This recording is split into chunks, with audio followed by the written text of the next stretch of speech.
Good morning, students. Today we are discussing about generations of computer.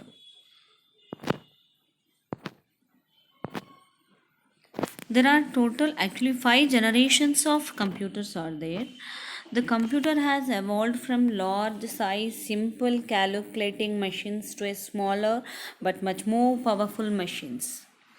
The each generation of computer is designed based on new technological development resulting like better, cheaper and smaller computers that are more powerful, faster and efficient.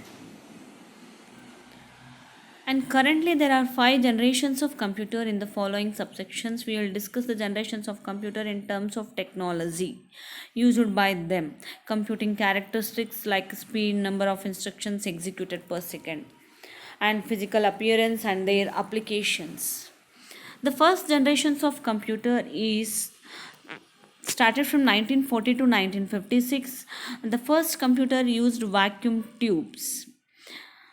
It's a sealed glass tube containing near vacuum which allows free passing of electric current for circuitry and magnetic drums for memory. They were often enormous and taking up entire the room. The first generation's computers relied on machine language.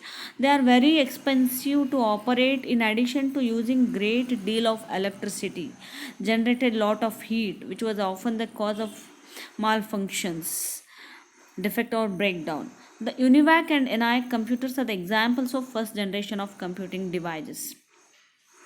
The first generation's computers are very expensive and it will take lot of heat also. And the examples of first generations is nothing but UNIVAC and ENIAC.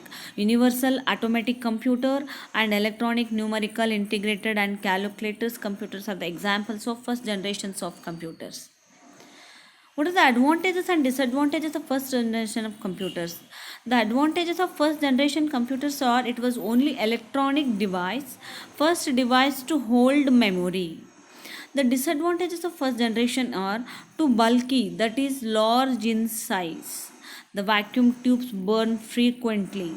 They were producing much heat and maintenance problems. Next, we'll discuss about the second generations of computer. The second generation of computer is start from 1956 to 1963. In second generation, the transistors replaced vacuum tubes and used in the second generations of computers. Second generation computers moved from cryptic binary machine language to symbolic. High level programming languages are also being developed at this time, such as early versions of COBOL and Fortran. These were also the first computers that stored their instructions in their memory. The advantages of second generation's computers are size reduced considerably, the very fast and very much reliable. The disadvantages are they overheated quickly and maintenance problems. Next, what is the third generations of computers? The third generation of computer is starts from 1964 to 1971. The development of integrated circuits was the hallmark of third generation of computers. In the third generation, the integrated circuit was developed. Transistors were miniaturized and placed on silicon chips and called semiconductors. Instead of punched cards and printouts, users interacted with the third generation of computers through keyboards and monitors and interfaced with an operating system.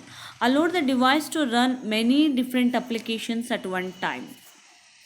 The advantages and disadvantages of third generation's computers are the advantages is ICs are very small in size, integrated circuits are very small in size and improved performance also, and the production cost is cheap compared to second generations and first generations. The disadvantages is ICs are sophisticated. Okay, next the fourth and fifth generations will continue on the next session. Thank you.